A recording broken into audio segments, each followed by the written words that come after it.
Ya,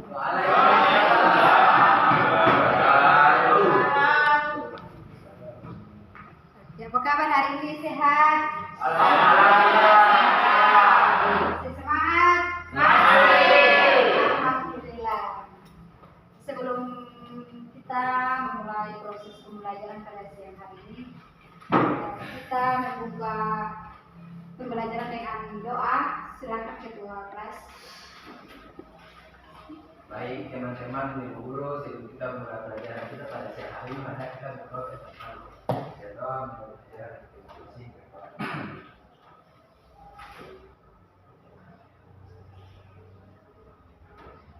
Setelah selesai, kiaman.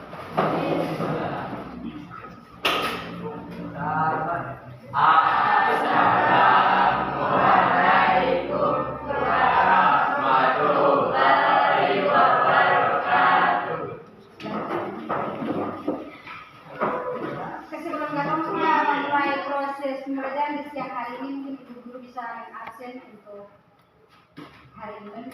Sekretaris yang tidak masuk hari ini siapa? Amelia Asia. Berikut Arya Imani.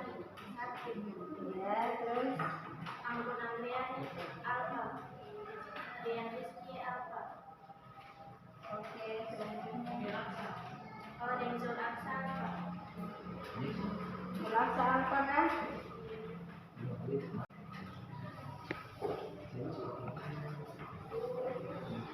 Guru bisa mulai? Bisa. Oke.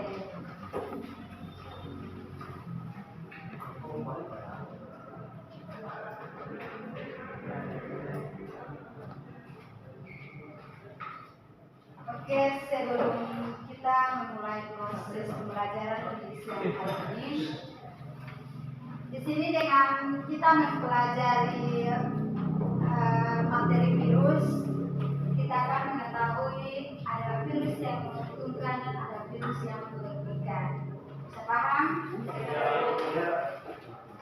Mungkin untuk mengulang kembali materi yang kemarin, mungkin di sini yang bisa menjelaskan materi video kemarin dipersilakan.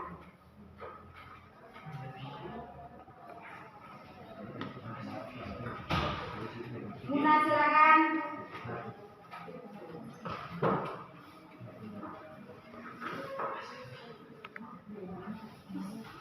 Istilah virus berasal dari bahasa Latin yang berarti racun. Virus ditemukan pertama-kali oleh ilmuwan Jerman Albert Mayer pada tahun 1883 ketika sedang meneliti penyebab penyakit mosaik pada tanaman tembakau. Penyakit mosaik tersebut menyebabkan bercak-bercak pada daun tembakau sehingga menghambat pertumbuhan tanaman. Oleh karena itu, penyakit tersebut disebut mosaik.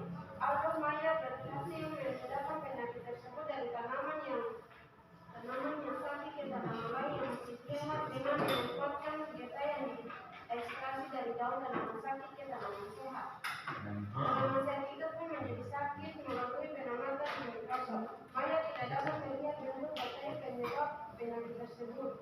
Mayer menduga bahwa penyakit mosaik tersebut disebabkan oleh bakteri yang lebih kecil dari biasanya, yang tidak dapat diamati dengan mikroskop biasa. Oke, selanjutnya mungkin untuk bentuk dari virus ada list, silakan. Bentuk virus bervariasi, antara lain berbentuk batak, bulat, oval, filamen, persegi banyak, dan seperti protein. Oke, berikan aplaus buat Muna dengan Adelis. Ini apakah kalian pernah mengalami yang namanya flu? Kira-kira apa penyebabnya? Minum es. Mandi jam. Yang jeruk. Mandi basi. Jauh.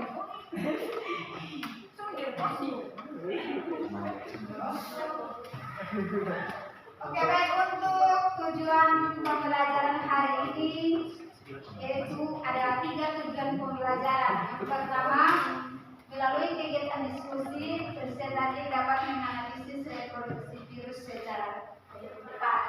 Yang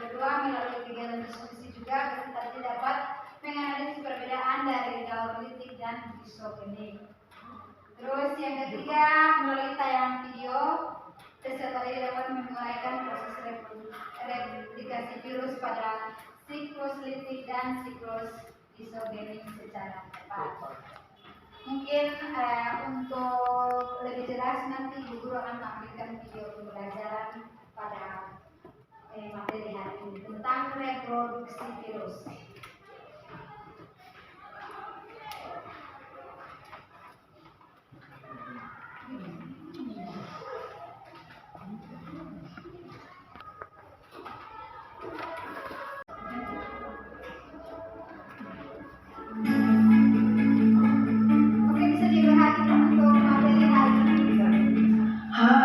Assalamualaikum warahmatullahi wabarakatuh. Ketemu lagi dengan saya Weti Dwiningsi. Kali ini kita masih membahas bab virus, yaitu materi tentang reproduksi virus, daur lisis dan daur lisogenik. Oke, disimak baik-baik ya. Reproduksi pada virus yaitu virus berkembang biak dengan cara replikasi di dalam sel inang atau host. Energi untuk sintesis protein virus pada saat bereproduksi berasal dari sel inang atau host. Asam nukleat virus membawa informasi genetik untuk membentuk virus yang baru. Reproduksi virus ada dua macam, yaitu daur litik atau lisis dan daur lisogenik. Oke, kita bahas satu persatu ya. Yang pertama kita bahas adalah daur litik atau lisis. Coba kalian perhatikan gambar. Tahap awal adalah fase absorpsi, yaitu virus menempel pada sel inang atau host. Fase yang kedua adalah fase penetrasi, yaitu virus menginjeksikan materi genetik DNA atau RNA ke dalam sel inang. Fase yang ketiga adalah fase sintesis.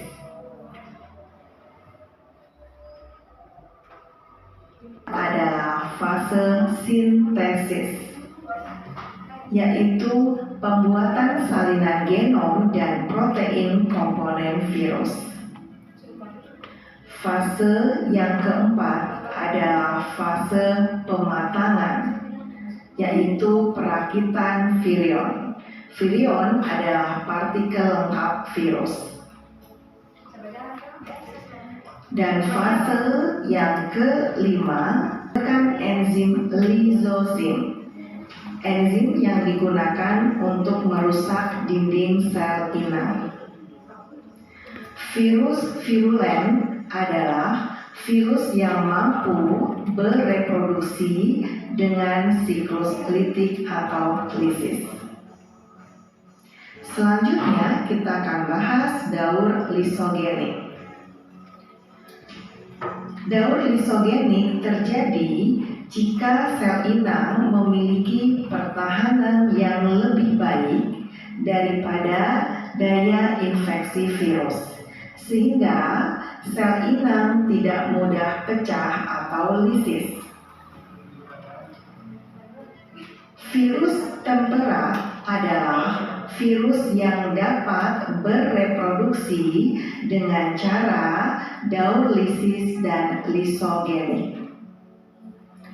Pada daur lisogenik terjadi peristiwa tidak terbentuknya virion baru. Kemudian sel inang mengandung profag. Profag adalah gabungan DNA virus dan kromosom sel inang. Dan sel inang tidak mati atau rusak, bahkan bisa membelah diri. Nah, sekarang kalian perhatikan gambar daur lisogenik. Tahap awal adalah fase absorpsi, yaitu virus melekat pada sel inang atau host. Fase yang kedua adalah fase penetrasi. Virus menginjeksikan DNA atau RNA ke dalam sel inang atau host. Fase yang ketiga adalah fase penggabungan. Terjadi profag. DNA virus disisipkan pada kromosom sel bakteri. Dan fase yang keempat adalah fase replikasi. Kromosom yang telah tersisipi profag bereplikasi atau menggandakan diri secara terus-menerus selama ada pembelahan sel.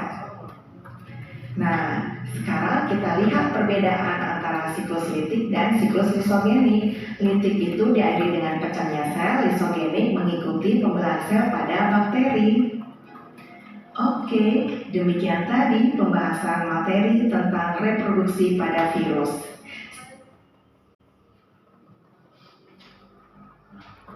Oke, untuk selanjutnya masing-masing bisa duduk di masing-masing kelompok yang sudah diberikan.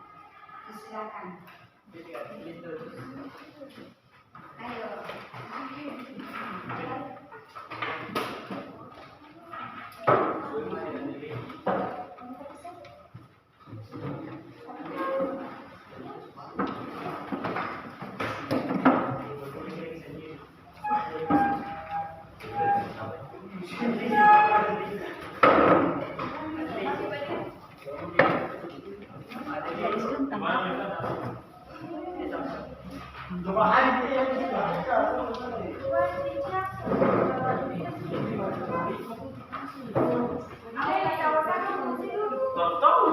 Ayo silakan cepat.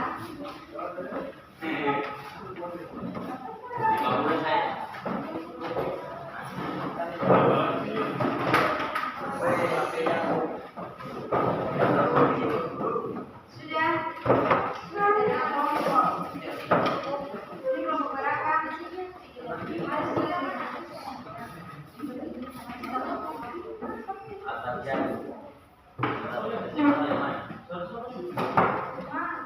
Ini kelompok berapa? Rani, ya Ibu, Lucinda. Sudah sana sudah. Dewi Anda. Ya, benar.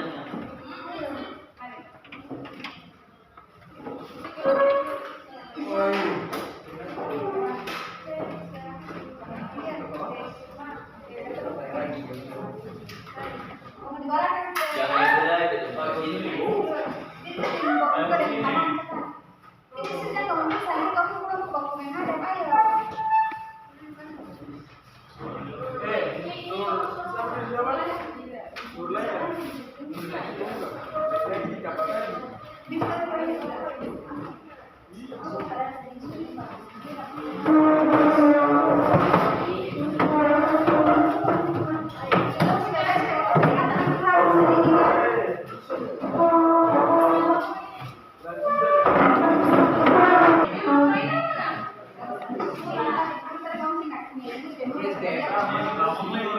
Oke. Aku mulai. Kita mulai. Ya Ibu. Oke. Ibu mulai.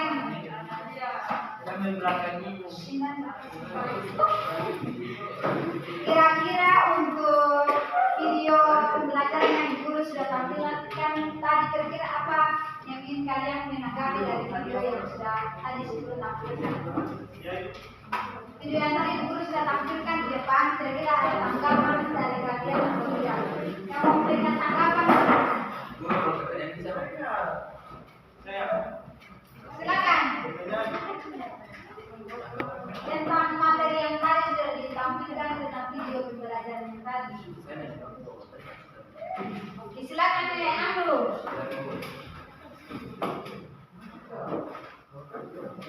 Adelis, silakan. Dari video pembelajaran yang tadi, kira-kira kalian akan memberikan tanggapannya seperti apa?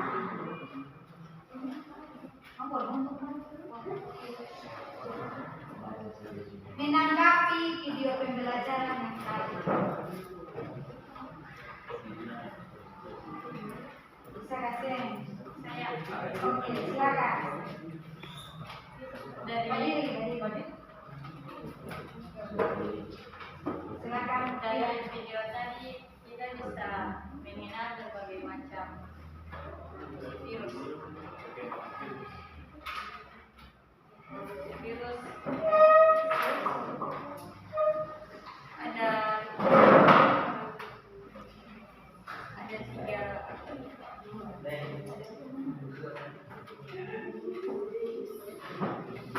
Ada dua jenis, yaitu siklus litik dan siklus disogenik. Oke, dengan aplaus buat kiranya. Mungkin ada yang lain? Salman, silakan. Oke, kalau tidak ada lagi anggapan, Ibu Guru langsung membagikan RKPD yang akan kalian melengkapinya.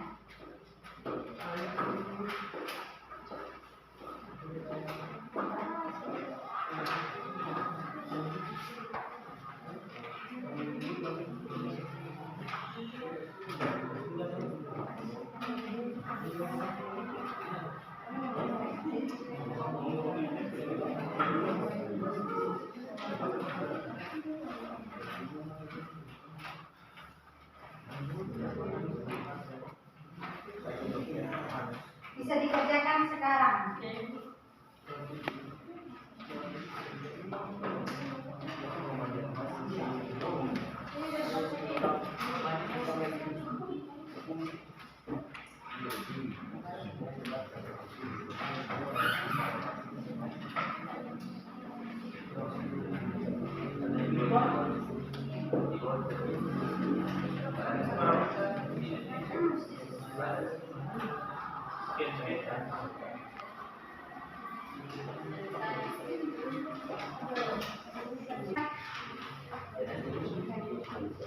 Silvi 1,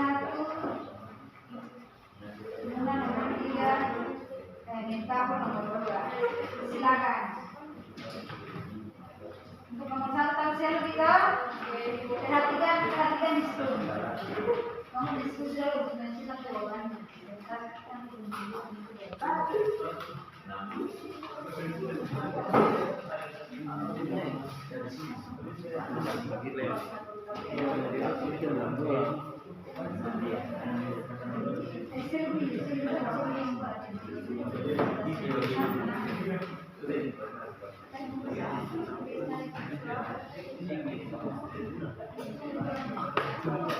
Karena setiap hari mau tadi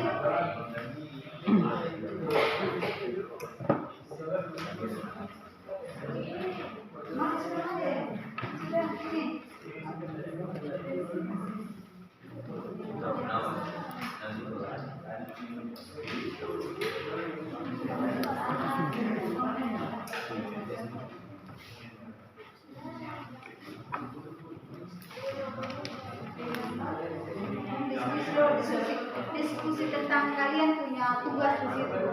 Ada lesnya nomor 5 berarti perbedaan dari siklus litik dengan siklus disogenik. Siap, Bu. Sudah mengajar saya.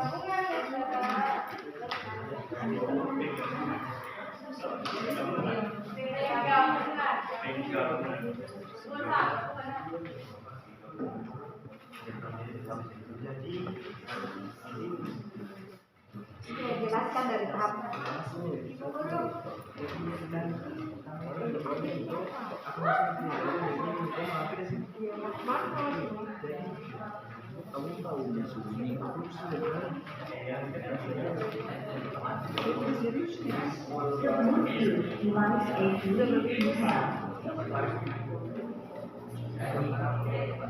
Jadi dia jelaskan bertahap.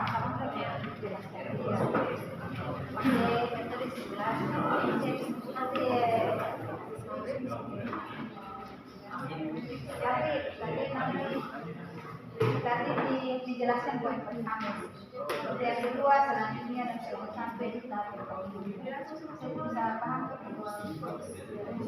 bisa.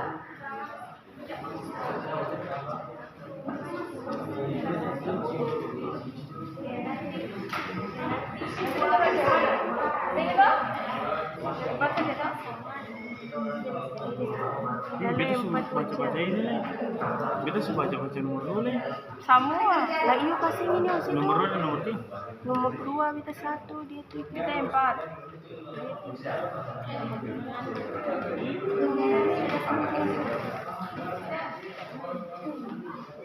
Baik-baik tulisnya cepat sekali.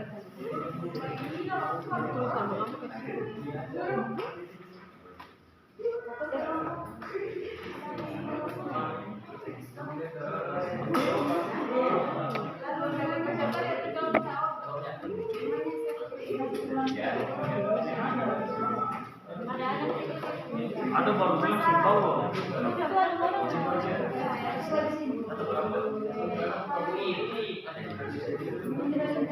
Jangan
APS itu apa?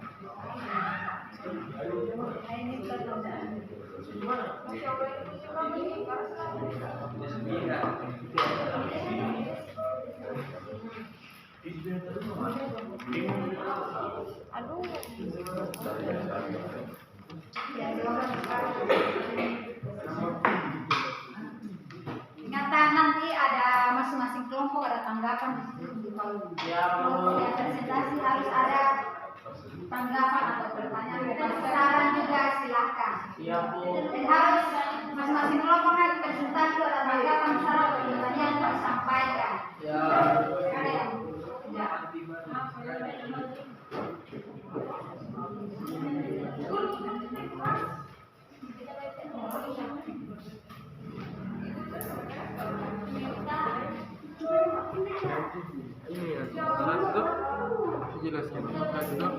jelaskan ini kita masih bagaimana jelaskan kita diskusi sekali kira-kira siapa mau yang pertama di sini tentang siklus tadi kita bilang akan kurang mulai. Assalamualaikum warahmatullahi wabarakatuh. Kami dari kelompok 2 akan menjelaskan tentang virus kepada pemateri. Kita silakan. Oke, di sini saya akan menjelaskan virus siklus mesogenik. 1. Adopsi dan penetrasi. Pada tahap ini, virus akan menempel pada permukaan sel inang dengan reseptor yang spesifik. Virus akan melakukan penetrasi pada sel inang. Caranya dengan menyunting materi genetik yang pada asam nukleatnya ke dalam sel. Jadi penempelan virus akan menempel pada bagian bakteri terlebih dahulu sebelum pelaksanaannya proses berikutnya dengan jumlah bakteri sel inangnya. Seperti contoh tersebut. Tahap sintetis. Bagian 4. Pada kondisi lingkungan tertentu, probak menjadi aktif. Probak bisa saja memisahkan diri dengan DNA bakteri sekaligus merusak DNA bakteri. Jika ada tanggapan, pertanyaan dari kelompok lain, dipersilakan.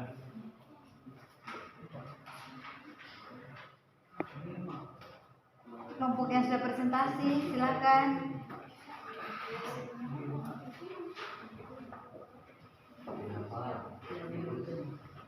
Rani ada?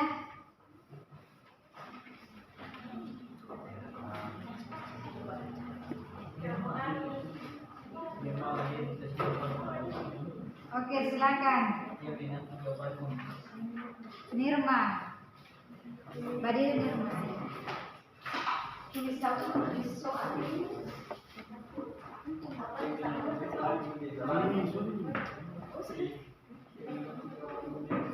Assalamualaikum warahmatullahi wabarakatuh. Kami dari kelompok 5 akan memberikan pertanyaan kepada kelompok 3. Kelompok 2.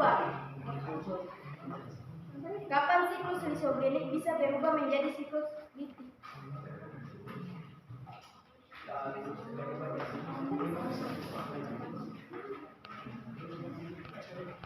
Pertanyaannya kami akan menjawab materi, dipersilakan. Pertanyaannya, kapan siklus lisogenik berubah menjadi siklus litik?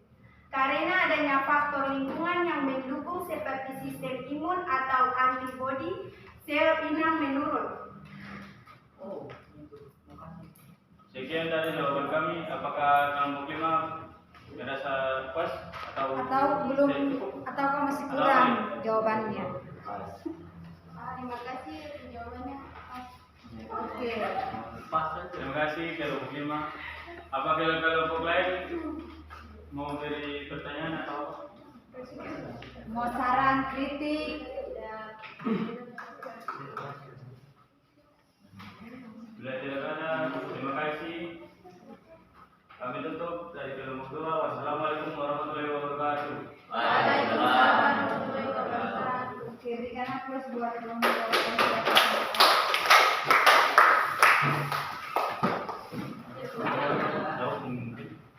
Yang berikut. Yang bisa saja. Oke, untuk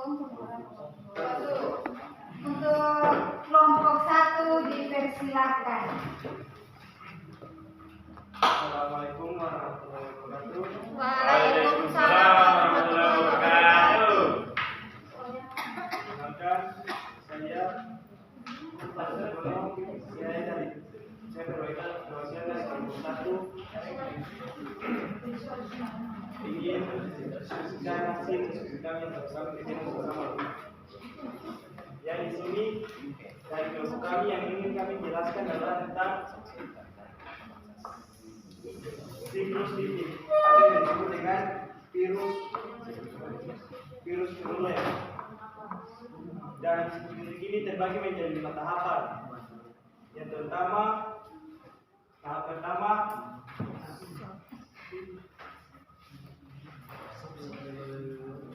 pertama tentang absorpsi, tahapan kedua penetrasi, tahapan ketiga sintesis atau ektivasi, tahapan keempat pematangan, tahapan kelima lesis. Ya, saya berikan kepada saudara saya Silvi untuk menjelaskan. Julita. Siklus litik adalah produksi virus yang dilakukan dengan memperbanyak diri, mengedukasi di dalam tubuh inang, kemudian menghancurkan tubuh inang tersebut. Satu tahap absorpsi. Virus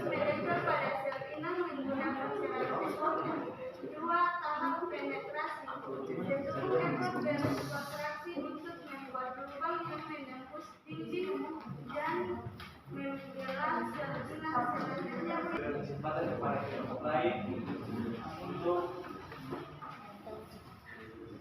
memberikan pertanyaan. Setiap pertanyaan, setiap kelompok satu pertanyaan. Ada tanggapan atau saran untuk yang presentasi di depan? Pas. Oke, berikan aplaus untuk kelompok 1.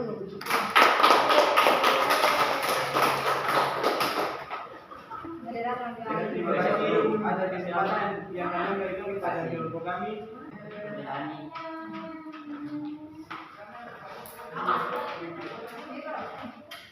Ya. Soal perbedaan toh antara keduanya. Iya. Oke, silakan. Jadi perbedaan siklus litik dan siklus disogenik adalah siklus ini menghasilkan virus baru dan menghasilkan virus baru dengan waktu singkat dan jumlah sedikit. Sedangkan siklus disogenik menghasilkan virus baru dalam waktu lama dan jumlah banyak serta sempat terbentuk spadi di dalam tubuh inang. Sekian penjelasan saya, kembali ke moderator. Oke, baik. Sekian dari penyampaian penjelasan tentang materi siklus litik dan siklus disogenik. Apakah dari kelompok lain ada pertanyaan yang ingin disampaikan? Pas. Warahmatullahi wabarakatuh. Waalaikumsalam warahmatullahi wabarakatuh. Saya perwakilan dari kelompok 3 akan memberikan pertanyaan kepada kelompok 4, kelompok 5. Manakah yang lebih berbahaya antara siklus litik dan Disogenik. Kira-kira antara dua siklus siklus antara ini dan disogenik, kira-kira mana yang lebih berbahaya? Mana apa cara? Tempo itu kalau Baik, saya akan menjawab pertanyaan dari kelompok 2. Jadi jika kita melihat dari perspektif bakteri inang, siklus litik akan lebih berbahaya karena langsung mengakibatkan kematian sel inang. Sedangkan siklus disogenik meskipun dapat berpotensi berbahaya jika virus memasuki siklus litik tidak langsung merusak sel inang.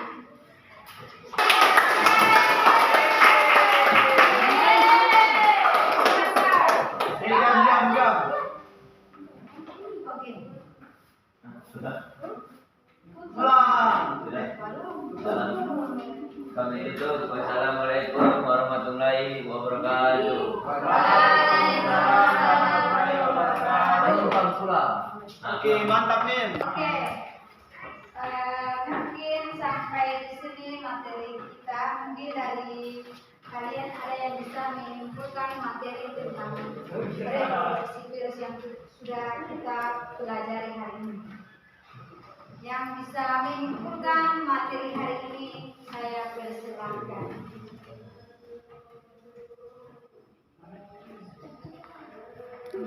Iya, mari silakan. Oke, baik, kesimpulan yang saya ambil yaitu kita dapat memahami materi tentang siklus litik dan siklus disogenik. Itu saja Bu. Berikan aplaus. Terima kasih yang lebih melengkapi dari apa yang sudah disampaikan oleh Mati.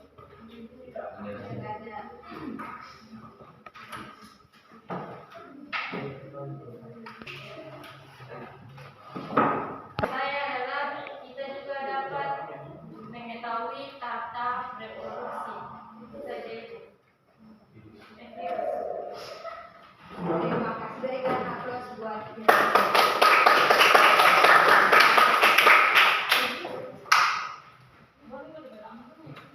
Jadi untuk reproduksi virus itu biasa disebut dengan replikasi virus. Jadi dia terbagi menjadi dua, ada daur litik dengan daur disogenik. Sudah dipahami? Oke. Untuk merefleksikan pembelajaran hari ini, kira-kira dari kalian untuk pembelajaran hari ini kira-kira seperti apa? Yang bisa silakan.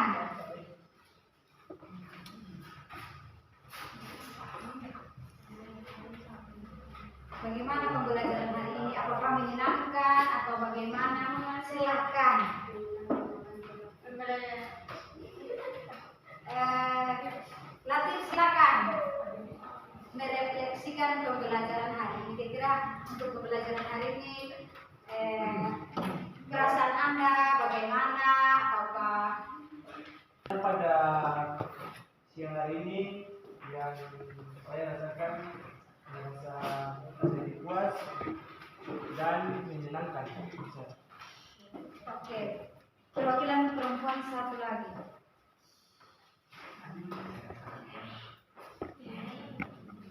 Ini Adelis, kalau di rumah silakan. Adelis, Saya pembelajaran hari ini cukup menyenangkan meskipun saya sudah merasa lapar dan mengantuk. Bisa dan terima kasih. berikan aplaus buat Adelis. Oke, terima kasih untuk proses pembelajaran minggu depan atau minggu berikutnya. Kita akan masuk dengan materi klasifikasi virus.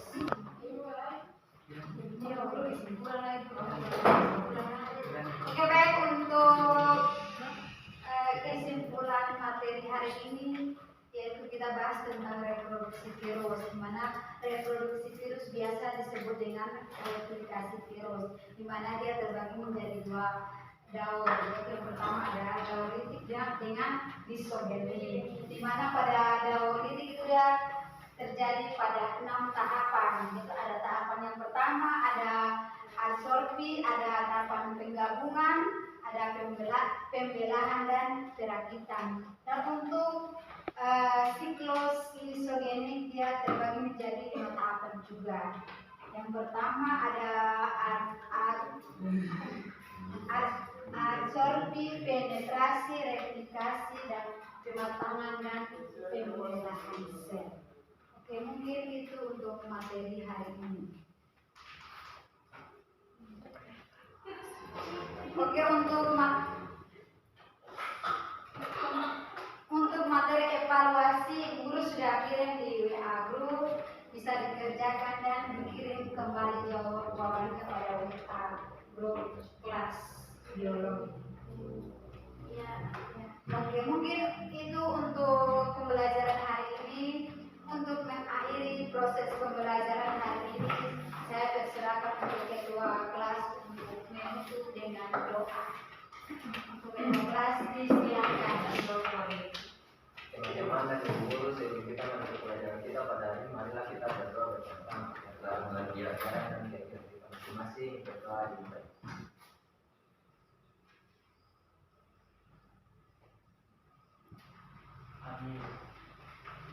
Berdoa selesai. Ya aman.